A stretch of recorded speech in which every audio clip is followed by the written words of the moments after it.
Welcome to the England Rugby Pod. Thanks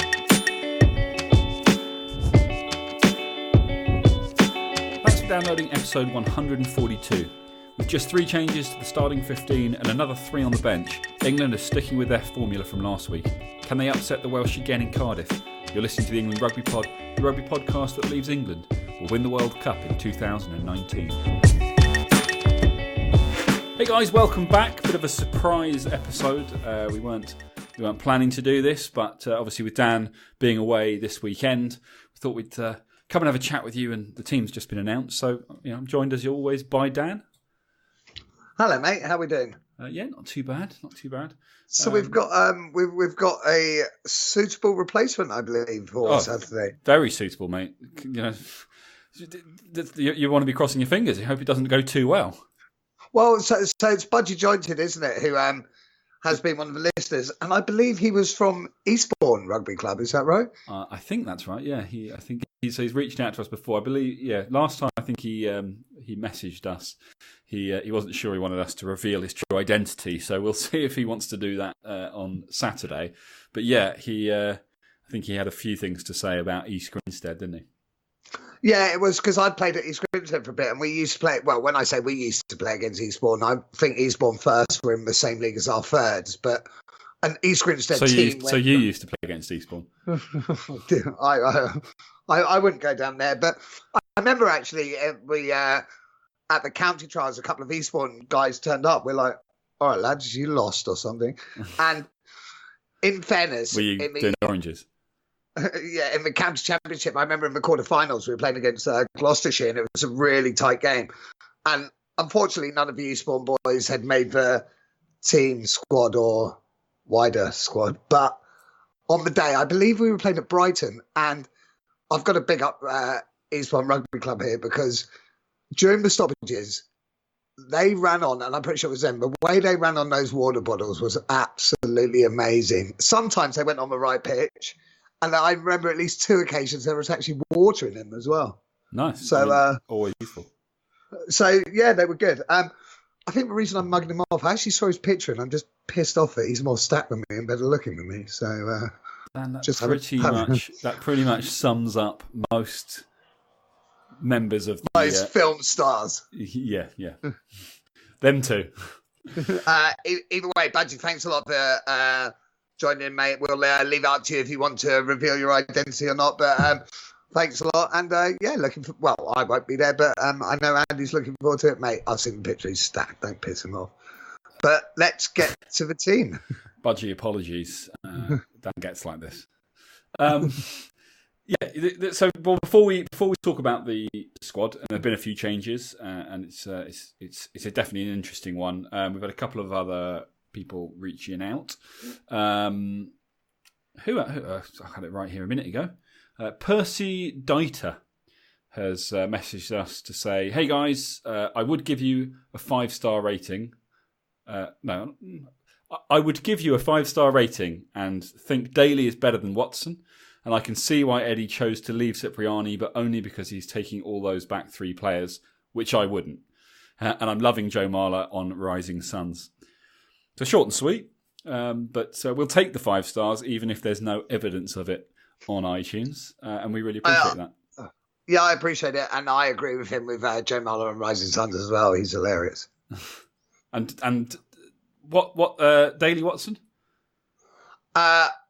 He's agreeing with you, I suppose, isn't he? I mean, yeah, he's agreeing with me. I've said Daly. I think both are. It was a tough question to pose because these are 2 really quality players, and it's not about saying one is good and one isn't good. The question really was just, if you had a gun to your head, you could only have one of them. Which one is the one you need? So yeah, he's agreeing with you. He's saying Daly. I think personally I'll go Watson, but it's a close call for sure. But yeah, really appreciate you reaching out, and thanks for the 5 stars. Yeah, thank you. Now, we also had a message from Will Truscott on Facebook, and he says, "Great having this back." Don't know where you've been, Will. This hasn't gone anywhere. On the next session, can you guys discuss thoughts on our group and how we feel about the teams that we've got, and also discuss thoughts on how a red card could end up deciding the World Cup given the increased scrutiny towards tackling? So we're not going to. I mean, we won't go into the whole group today because, frankly, we haven't planned for it. But Dan, yeah, the whole kind of red card debate. Is there a worry? I think that's a really good point. I think that's a really valuable point. You look at All Blacks against the Aussies. The All Blacks are awesome, but 14 men are going to struggle.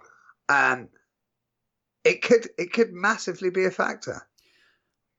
Yeah, but I find it when I hear these sorts of things, I find it difficult because yes, it could be a major factor, and I hope I'm not eating my words and I'm joining the ranks of people screaming and shouting about how it's ruined the match. But it applies to both sides, so it's about whether the referee has a way of viewing the game, communicates that to the players beforehand, and then sort of deals it out equally on both sides. Because let's be honest, it's not like it's not like every single game people are putting in high tackles and only occasionally the referees are going, I'm giving that one a red. Like, do you know what I mean? Yeah, it's on an even keel. Like, absolutely. So therefore, can you say that a red card could decide the World Cup? I don't think so. So I think his point is, I don't think he's saying that someone is more likely to get red or not. He's saying that, say, England, New Zealand final, if one of those teams got a red card for a innocuous challenge with no malice, that could go a long way to deciding the final. Absolutely could do, but so could an interception try or an overthrown line out. So I agree. Like, don't get me wrong. I mean, I'm just playing devil's advocate a little bit for the purposes of this conversation, but I don't know. I feel like you've got to make a decision and then stick by it. There's no point in the laws being tweaked and changed and adjusted, and then have referees be told, but just you decide, because then you might as well not change the laws at all and just let the referees decide. At some point, you have to draw a line and say, look, it might seem innocuous to you guys, or it might seem innocuous to you guys, but this is the rules of the game, and that is a red card. And bottom line is, if you hadn't done that, you wouldn't be going off the pitch. Yeah, mate, I completely get what and everyone knows the laws now. There's no surprise. I mean, did you? I mean, obviously, this has all come about again, and it never really goes away. But because of the red card in the New Zealand game, did you see the incident? It was a red card. Was there any question? No, I don't really know what people are screaming and shouting about. I mean, he went into the ruck with his shoulder. Now, I know that people will say, "Oh God, an England fan complaining about that." What about Farrell? And maybe Farrell, what he did, what he's done in the past, wouldn't fly now, and that's something that we perhaps need to be concerned about. But equally, there's nothing we can do about it until the games happen and we see. Well, we can't do anything about it then either. But I don't know. I think you do have to draw a line and say, the referee will make a decision, and inevitably one side won't be happy about it, and that's the way things are. Yeah, and that is, and I think maybe the point where I'm kind of with Will. I understand where he's, because I think one of the points is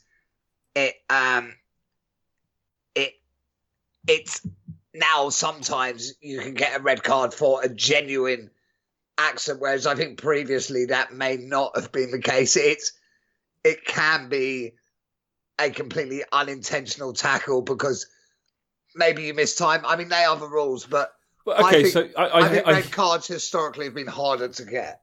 Well, they absolutely have been, and that was the fourth red card ever given to a Kiwi in a Test match. Shut the front door, seriously? Yeah, apparently. So yeah, they've definitely been harder to get, but that doesn't necessarily mean the Kiwis notoriously used to cheat like anything. It was always about, well, they know where the line is and they know how to just cross it without getting caught, and they knew all the tricks and bash it. I'd argue that's great rugby, though. Well, you may well be right, but I just think teams have to be more careful. I mean, you talk about you can accidentally. I mean, how do you accidentally drop a shoulder into someone's chin? How do you accidentally if you're take going someone with out your in the shoulder and then somebody suddenly ducks into a tackle? I know what you mean, but that's not what happened on Saturday. No. On Saturday, 100%, it was a red card. It didn't even cross his mind that wrapping his arms would be useful. He just put his shoulder down and went and ran into the guy to try and bulldoze him. But like the Owen Farrell tackle in the England-South Africa match, that was 100% a red card, but the South African guy got away with it. So exactly. Lucky for them. I mean, to be fair, and we are the England Rugby Pod, and we so there are some certain coloured glasses that we wear at all times. But Owen Farrell in that, that would never have been a red or a card. He tried to use it. He tried to use his shoulder because it's one of the harder parts of your body to try and knock someone backwards. But he also tried to wrap. I mean, he tried to kind of use both at the same time. And unfortunately, he was taking on a guy twice the size of him who basically bounced him off whilst also being bounced himself. So it's slightly different. Had Owen Farrell literally put down his shoulder and charged him like a rhino, which is basically what happened on Saturday, then it's a slightly different story. So that's my take on it. I think, I hear what he's saying. I really hope it doesn't come down to, a decision, where the majority of the rugby world are scratching their heads and going, "What are you on about?" I think if it's a situation where one side is going 100% that's red and another side is going 100% it's not, well, that's just rugby, and that happens in every game with pretty much every decision. But yeah, I hope it's not one where the rest of the rugby world is going, "What's he on about?" and it's purely the referee that's cocked up. But then that's down to, the ref, and hopefully World Rugby have picked a decent selection. They know the game, and I don't know. Yeah, you want referees who can use a little bit of common sense as well as following the rules, obviously. And I think as much as anything, it's just about being clear beforehand. They talk to the players. They just say to them, "Listen, you've been warned. This is something that we're actively looking at. If you do it, there's a real danger that you get sent off. So just don't do it."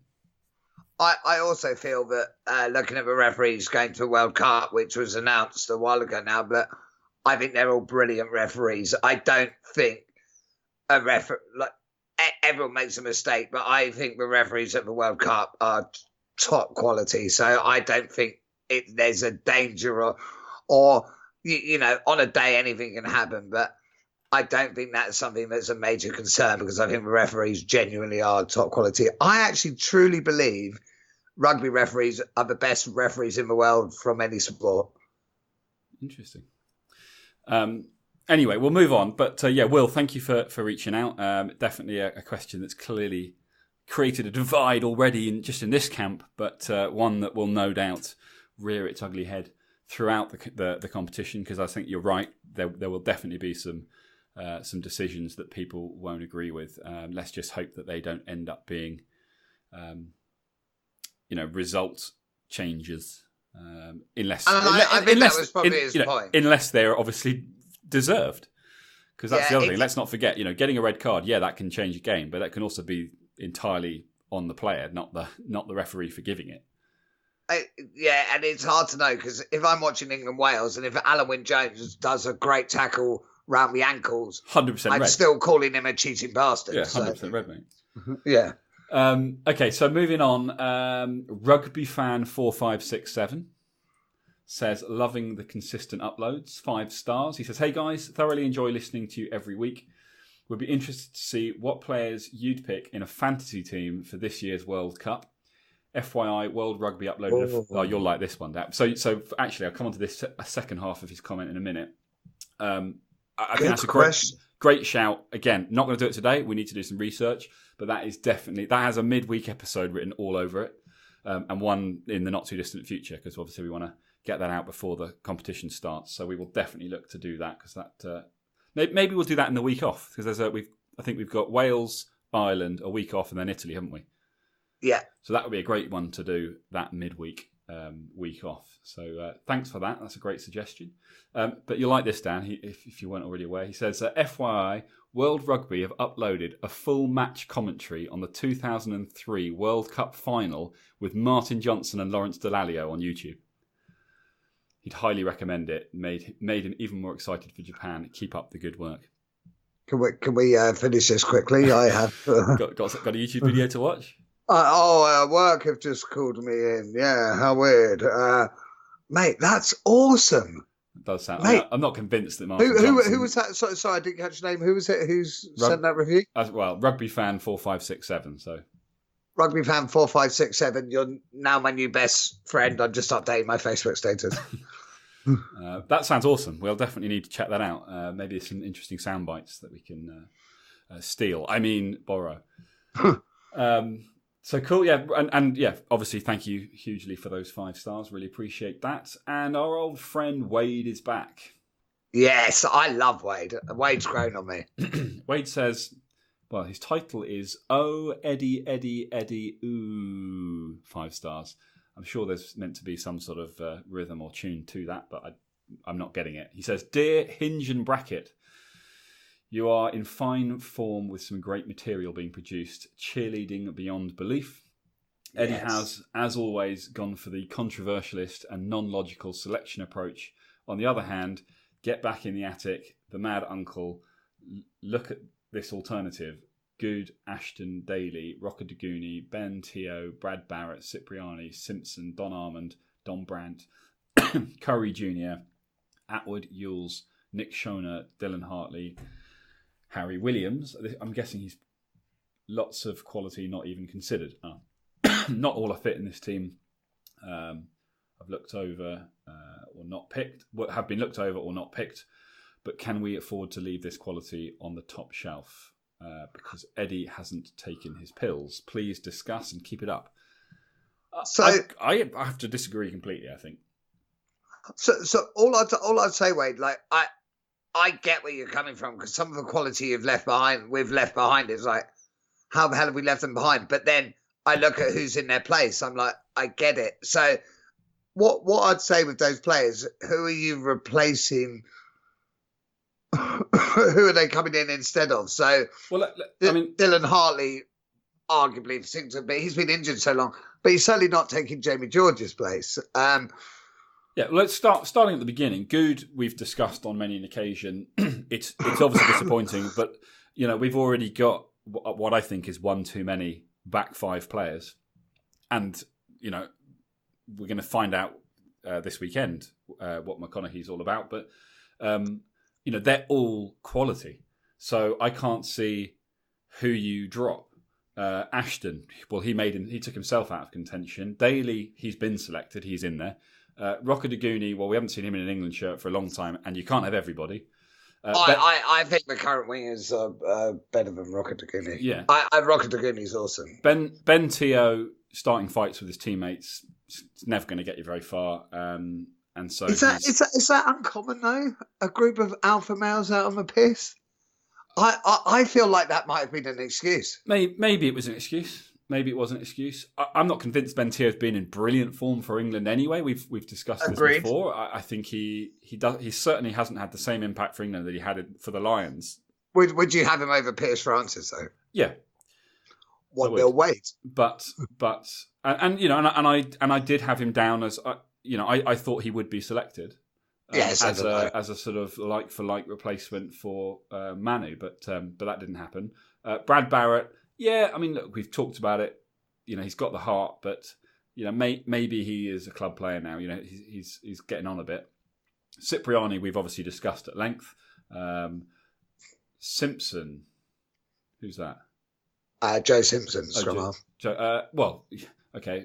You can only take so many scrum halves, and we've already left out some quality ones. But we've got 2 quality scrum halves already. I probably would be thinking, do we need a third? But again, I'm not going to point the finger and say he's gone mad, because Hines looked awesome last weekend. We'll see if that continues this weekend. And obviously, you've got Ben Youngs, Don Armand. We've discussed. Don Brandt, he's young, he's new, he was there or thereabouts. Not quite, just not quite ready, I suspect. And the same with Curry Jr. We're calling him. They're twins, I thought, but maybe he's the one that's 30 seconds younger. He's the one the parents at the moment are loving slightly less. Yeah, of course. Yeah. But he will have his chance. He's going to be he and his brother will end up being 6 and 7 for England. It's just not on this particular World Cup run. But that's not going to take long. Atwood, Ewells. Well, Ewells had his shot. We've got the Austin Forson ahead of Ewells, so he's always going to struggle. Dylan Hartley, as you just mentioned, we've talked about him at length. I would have liked to have had him there. I don't think he's earned it. But I think, in terms of his quality as a player, it's just not quite been there. Harry Williams just missed out to a winger. Prop missing out to a winger. Yeah, I'm still not sure about that. A good few of these guys are the next name on the team sheet in the event of an injury, which is very possible. So I think, I think actually, Wade, what you've done here is you've simply highlighted the quality that exists in English rugby. If all of these guys were going, I would actually feel like we weren't as strong as I feel like we are. Yeah, and I was going to say, Wade, I feel sorry for you, because how are we never going to turn this round to make it a positive for England rugby? That's our job. But I get where he's coming from, but equally, I'm kind of on your camp, because we've left some amazing players behind, but you can only take 31. We talked about it last week. You can only take 31, exactly. You're always going to leave quality players behind, and the more of them you leave behind, the better you are, probably, as a team, as a nation, because it just goes to show how much strength and depth exists. It's easy to kind of highlight those that didn't get a shout and say, well, how can you do this? But it's a bit like people in politics saying this is wrong, this is wrong, this is wrong, but not having an alternative solution. Come back to us with that list and who they would replace. Then we've got something to consider, Wade. So I keep guessing what Wade does for a job. I think I said consultant to start with. Yeah, he didn't HR. like it. I think he's in medicine. Do you? Yeah. Interesting. Why? I don't know. I think he might be a doctor. Interesting. Wade, are you a doctor? Let us know, Wade. You keep teasing. It has absolutely no relevance. I'm just intrigued for some weird reason. Or a JCB driver? No, I think Wade is definitely a chinos man. Chinos. I think he's always immaculately turned out. I think he's probably quite charming face to face. I think he's a doctor. I've got it. All right, Wade. Well, if you are a doctor, Dan's probably stalking you. If you're not, which is probably more likely, let us know what you do, and also let us know who these players would replace. Or if I've just completely misunderstood your comment and you weren't complaining, you were highlighting exactly what we've just spent the last 10 minutes talking about, in which case, fair play. But anyway, some nice reviews there. Really appreciate those, guys. Dan, shall we crack on with discussing the team? Because another big game on Saturday and we're down in Cardiff. So, Ackers, thoughts? Didn't I just ask you that? No, you said let's crack on with discussing the team. Okay, good diversion tactics. So you've not looked at the team. That's what you're telling me. No. I have looked at the team, and I've looked at, and you and me have already discussed this. Obviously, you called me and we chatted. It's okay. So first of all, the changes. Obviously, through injury, Curry is having a few weeks rest. So Itoje. So Laws is coming straight in as a replacement for him. So you're going to have Laws, Ludlam, Vunipola. We kind of wanted to see Billy being rested. They're not going down that route. Hopefully that doesn't... Do you know what? No, I don't like saying hopefully that doesn't come back to bite us, because I think all these players, they need to be able to play these games. There's no point saying it's ridiculous having warm-up matches and risking injuries. There's injuries, you're at risk of injuries in training now with how intense training is. So why not get them the game time at the top level? So, Laws, Ludlam, Vunipola at the back, strong. Would you have Laws at 6? Would I have Laws at 6? I guess that's injury. Yeah, well, this is it, because don't forget, you've got... I mean, Ludlam's playing 7, but he's you mentioned last week, didn't you? He's kind of across the back, so he presumably is more of a 6 ordinarily. But given the fact that our 2 specialist 7s are both temporarily injured, we're playing 6 and halves. I mean, I think it's a difficult one. Laws had a couple of little things that resulted in penalties. You kind of have you feel like, do we want to go down that route? But he's such an impactful player that I think, fair enough. And with the quality we've got in the second row, we've got Toje and Launchbury starting, Cruz on the bench. So that's pretty awesome. I'm never angry when Big Goose is on the pitch. So Laws 6, fine with that. Ludlam, more tears, please. Billy, just keep being Billy. Strong back row. As I say, Launchbury, Toje in the second row. Always happy with two of our awesome foursome. I think Launchbury is just, we've said it many times before, but he's such a solid player. Doesn't really get things wrong. And I think, a silent leader, if that's such a thing. And then up front, Genge, Cowan, Dickey, Cole start again. But this time, I quite like that. Yeah, but this time George gets his chance off the bench. Not his chance, obviously he's his first choice. But you got George, Marler, Sinclair, which not that long ago would have been our first choice front row. When Marler and Mako. It's weird that you've got two hookers on the bench, isn't it? George and Singleton. Oh yes, I hadn't spotted that. That is interesting. I wonder whether one of them plays prop. No, well, I don't know enough about Singleton. George won't. Well, why else would you have two hookers on the bench? Yeah, maybe. Well, no, because you've already got your two props. Marler and oh yeah. So maybe they're looking as a back row cover. Wow, prop / back row. Or maybe they think Singleton is maybe it's Underhill. A typo. That's really odd. If anyone's listening, of course you're listening. Of those that are listening, if anyone knows what the hell he's got two hookers on the bench for, please let us know ASAP, and I can discuss that with Budgie on Saturday. Because that's bizarre. I'm going to try and do some research into that and find out what that's all about. But Marler, Sinclair, George, strong front row options there. Crusoe, obviously, another one of the awesome foursome. Youngs. So then you've got Willie Hines starting again. So we talked about. In fact, no, you said you wanted to see him start again, didn't you?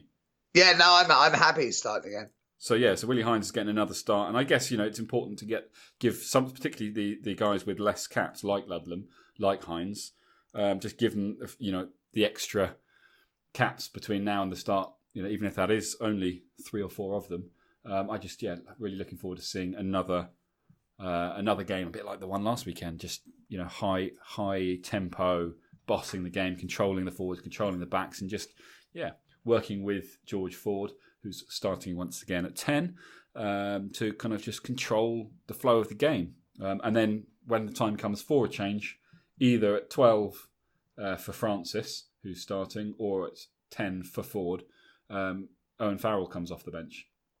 And obviously, he needs no introduction. So that'll be interesting. Coconasiga gets a start again. Awesome. Daly at the back, and McConaughey, as I mentioned, is also getting his first start. So we'll finally get to see what that's all about and why. Maybe we'll come away after the weekend and just be like, now I know why he's taking 6 back 5 players. Yeah, McConaughey's the player I'm most looking forward to watching. And Jonathan Joseph again, who also starts. Oh, yeah, for sure. I love watching him play all the time. So the 2 players I'm going to watch for hardest will be McConaughey and Francis. You want to watch what? You want to watch Francis just to see if you can work out what Eddie's doing? I think Francis is a very good player, but I'm missing something. I think there's better options, and that sounds like I don't mean this disrespectfully to Francis, although it is disrespectful. I think Tio would be a better option. I think Barrett would be a better option. I think most people would agree with you, but he has his opportunity to prove us all wrong, and if he can do that, brilliant.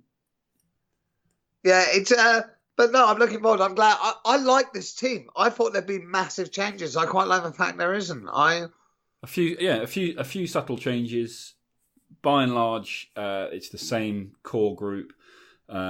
It's still a relative second team, or maybe it's kind of a mixture, half and half, about 50-50.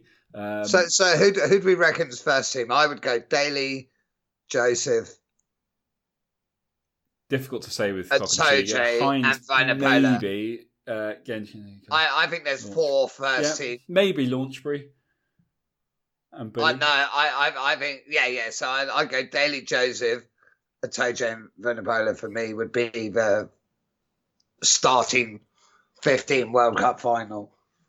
You go, and then on the bench, of course, George starting, Sinclair starting, Cruz. I think I might go Atoje, Cruz, or Laws Atoje, and then have Curry, Underhill, or Wilson, and then Billy. It's difficult to decide. But this just highlights it's a qualities-looking side, and the majority of them we've just said wouldn't start a World Cup final. Eddie, to me, I went for a period where I just didn't really get him. Now it's all starting to fit into place. It's starting to become clear. The more I see Eddie's decisions, the more I hear him in interviews and things, the more I'm starting to get Eddie. I think I've cracked it. I think I've cracked the code. And it is?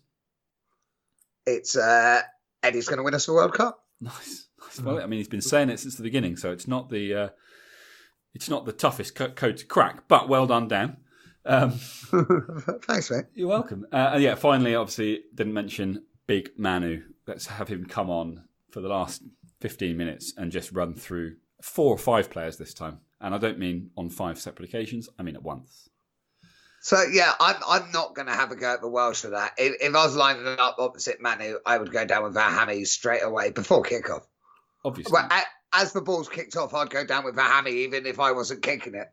I'd be like, oh, Hammy, they're like, you didn't kick. I was like, oh, shit. I mean, yeah, it's still gone. Manu, can you imagine when he's at that power, that pace, he is so hard to stop. He is a bit special, and it's been a long time coming. So let's just hope they keep him covered in cotton wool when he's not on the pitch. Because he, as Eddie's always said, he is he's an All Black beater. So somebody will correct me. Somebody will correct me here because I must be wrong. I can't think of one current player in World Rugby who can do that. Everyone can do it, but I can't think of one current player who can do it as often as. I mean, you had players in their day who could do it, but I mean now, can you? Am I missing someone? No, there isn't really anyone else that's that hard to stop. Certainly not in the backs. Actually, I think I'm probably talking. Yeah, I think I'm talking backs as a whole, but I was thinking more specifically centres. I don't think there's another centre in World Rugby who can just destroy humans as if they are mosquitoes. If there isn't a gap and nothing's on, just run straight and you'll probably take 2 or 3 people with you. It's a pretty special thing for us to have. So, yeah, he could end up being vital. Watch this space. But, yeah, definitely a test starter, World Cup final starter if he's there. But bottom line, Dan, I think this is another interesting side, as you said. It's amazing having just gone through it in that way to look at it and say, it looks good, and yet we're only picking 4, maybe 5 of them to start a test match in a World Cup final. It's still, in my opinion, more than good enough to beat the Welsh. And I have every belief and expectation that they will. I think it'll be 2 from 2, and I think Wales are going to find themselves in a pretty difficult spot. I won't ask you because I'll leave you and Budgie Waterboy Jointed to make your predictions on the day. I am going England by 12. No. Actually, no, it's in Wales. I'm going England by 6. Interesting. I'm going England by 16. Wow. There's a reason for it. 1, I'd like to think it's true. But 2, and this is obviously slightly pie in the sky stuff, but if Australia were to beat New Zealand in Auckland on Saturday morning. A Welsh victory would make Wales number one in the world. An England victory by 16 points would make England number one in the world. And I think if we were to draw, Ireland go number one in the world. So it's a massive ask to ask New Zealand to lose to Australia in New Zealand.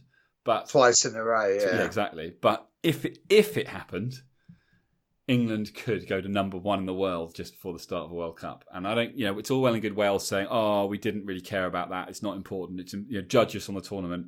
Everyone wants to be number one in the world. New Zealand have been there for 10 years. I don't want the All Blacks to lose. I think if they lose, they will just turn feral and turn up to the tournament like prison yard rules. So would you be happier if, having lost, they turn around and just beat Australia by 60 and we're left going, "Oh, God"? Yeah, I want them. If they lose, then teams have hope. England can go into that World Cup final against them going, they lost to Australia twice. And Australia suck balls. So I want them to beat Australia more than I want to beat Donald Trump. Interesting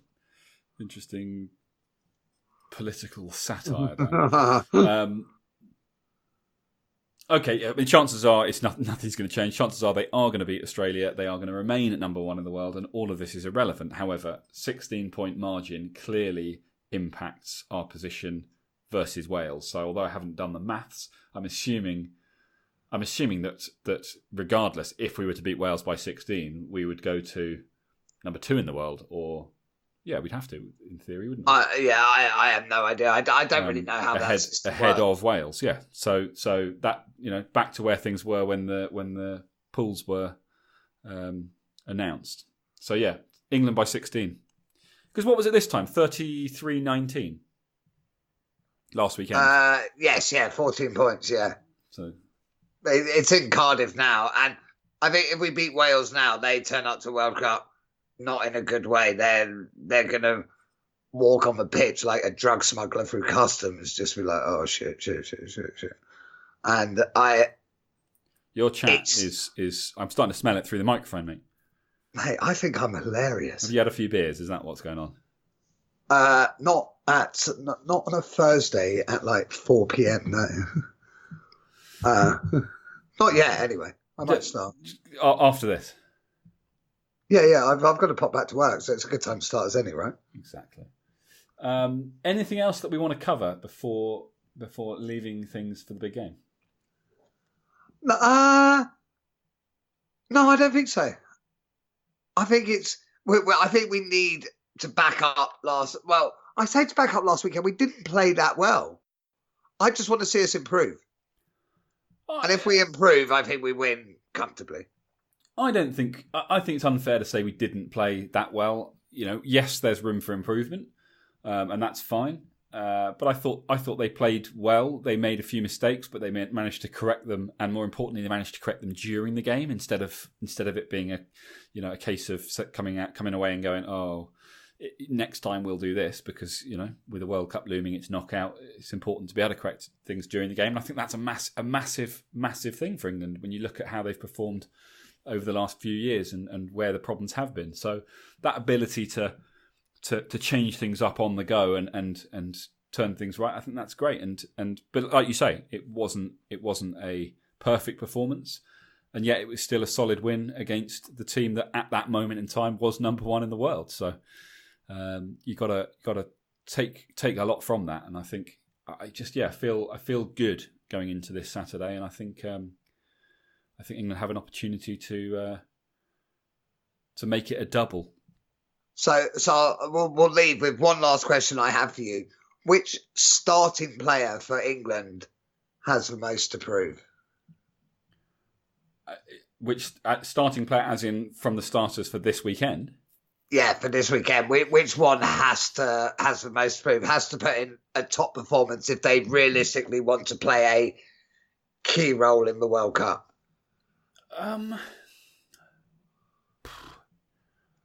Well, I think that's a difficult one because I think Willie Hines has already done brilliantly well, but I think there's a great opportunity for him to send Eddie Jones the message that he should be starting. Francis. Yeah, Francis will be. See, this is an interesting one actually. Before we carry on with this, right now Eddie's playing Francis at 12. Oh no, sorry, Manu. Forget it. Don't worry. So Francis, I don't think there's any point because you're not convincing anyone that you're more valuable than Manu Tuilagi. Jonathan Joseph, likewise. I think it's now for Slade to prove that he's the man rather than for Joseph. McConaughey, I think, needs to prove why we're taking 6 back 5 players, but with so much quality outside, in the other 5, again, I don't think it's that important. Daly perhaps needs to have a big game because I think there's lots of questions being asked about whether or not Watson might pip him. But again, he's one of those part of that back 5 contingent that are awesome. Cock and Asiga maybe similarly because I think there's a lot of competition in the back. So in the backs, I think. So one of the 15. One of the 15 for sure. But I'm not sure. I mean, Itoje needs a good game. I'm going Joe Launchbury. I think I'm not saying he needs to prove anything. I'm not saying he owes proving anything, but I think at the moment he's not the number one. I think he needs to have a huge game. Yeah, maybe. I think the bottom line is, and because this is slightly unique in that there's a 31-man squad that this is being picked from. These guys are going as long as they're fit and healthy. So I think it's less about proving. You've done the proving bit. Now it's about putting in a team performance. Yeah, I'm more about who needs to put in the performance to make sure they're in the match day 23 for the quarter semis final. Well, but that's what I'm saying. I'm not convinced that any of them. I don't feel reading through that team sheet. I don't feel like any of them are in that boat. Maybe Jack Singleton. If the reason for having him on there is he wants to give him a third of the game each because he hasn't decided yet whether Cowan-Dickey or Singleton is his second choice. I just think Cowan-Dickey. Yeah, I think Singleton might be a bit far out. To me, it's Launchbury. I think Launchbury's such a good player, such a quality player. But at the moment, I reckon the top 2 are Cruz and Itoje.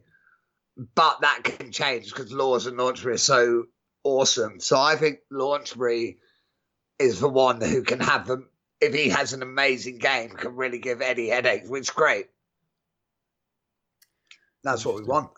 Yeah, for sure. I think what I want to see is a solid team performance, a little bit of growth on last week, and just smart play. Identify what's going on in the game, adjust accordingly, deal with whatever the Welsh throw at us, and punish them for their mistakes, and I think keep that scoreboard ticking over. I hope that's just a thing that's being drilled into them now. Just if opportunities present themselves for points, take the points, build the score, keep putting them under pressure. And I think 16 points. Let's do it, lads. Boys, let's do it. Guys, thanks for tuning in again. Rate us, review us, iTunes. Get in touch.